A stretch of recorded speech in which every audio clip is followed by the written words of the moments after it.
Yeah, my name is Joy Feruzi Kalokola. I am going to talk about declaration of variables, how to assign to them, how to do the selection, how to perform the loop, and how arrays are declared. So in here, in a normal program, we always start with a directive, that is include stdio, and then there is a function, and here we have the four variables: the integer, the character, the float, and the double. So the int is for the integer, the char is for the character, the float is for the decimal float, and the double is also a floating variable, but it has a more place values than the float. So to assign to them or to initialize them, here is how you assign the integer value, and here is the character value, and this is the float value, and this is the double value. After assigning, we are going to ask for the user's input, right? So to ask for the user's input, we are going to use printf. Like here we have used please enter a number. This is a number, and then you have to check for the input by using scan. This is the scan, and this is the memory allocated. And then to output, use also printf, but now you access the value from the memory that it had been stored. So after checking, it stores, but here you access from where it is stored, so as to output. From there, I'm going to show you the selection. The selection, we have the nested if and the if else. The if else, it's here. It will just see if the input or assigned value is meeting the condition. If it meets the condition, it will perform any function that is within the true part of the if. Like for us here, x is equals to 5. If x is equals to 5, it should print you are correct. Else it will tell you to keep on trying. The nested if is just if within an if else. So like here we have the first if, and then there's an if within. If this function is true, so it comes to perform within this if, and then there's if else within, and then there's the outside else. So anything beside these parentheses, it will not be dependable on the if else function.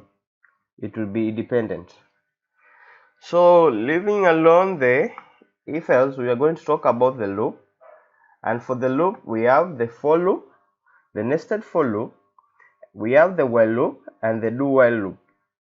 So these ones, the program will keep coming back until all these functions are fulfilled, so that it may exit. And for if else, it just check once, but for the for loop, for the loops, it will keep coming back until it's untrue.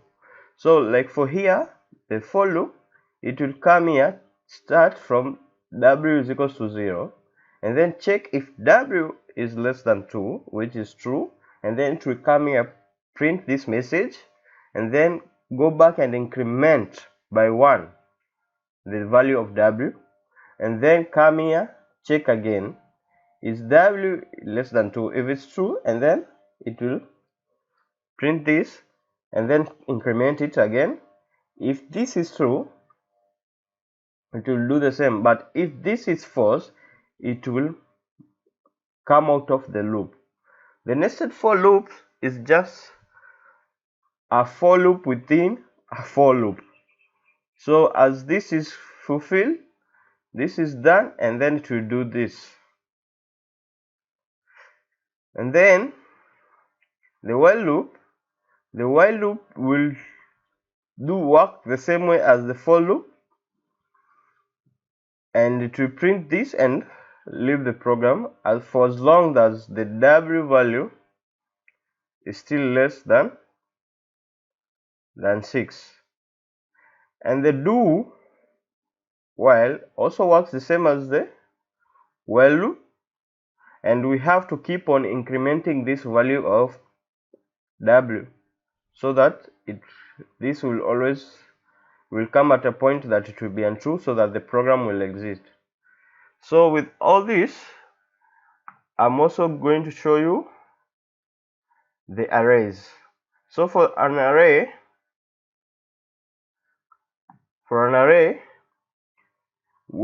we see we have the one-dimensional array, and then we have the two-dimensional array.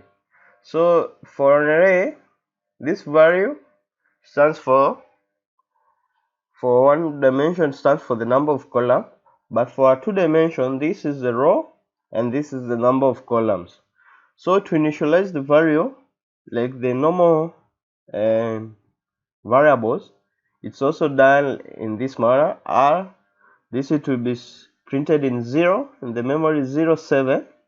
So the row will be 0, but the column will be 7. It will have the value 6.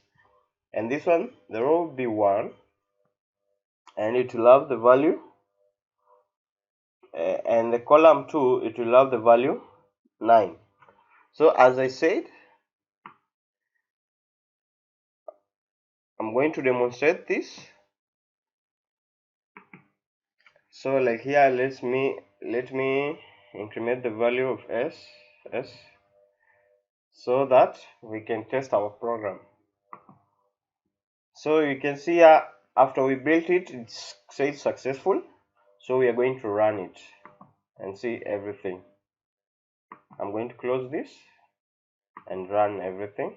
So I'm going to enter a number, like for us here it's supposed to be 5. So if it's 5, you are correct. I'm told to enter a number again. Since it's in using the do while loop, I'm going to enter like 36. It's telling me to keep on trying, and then since I had said if I'm wrong I should exit the program, so I am exiting the program. Thank you.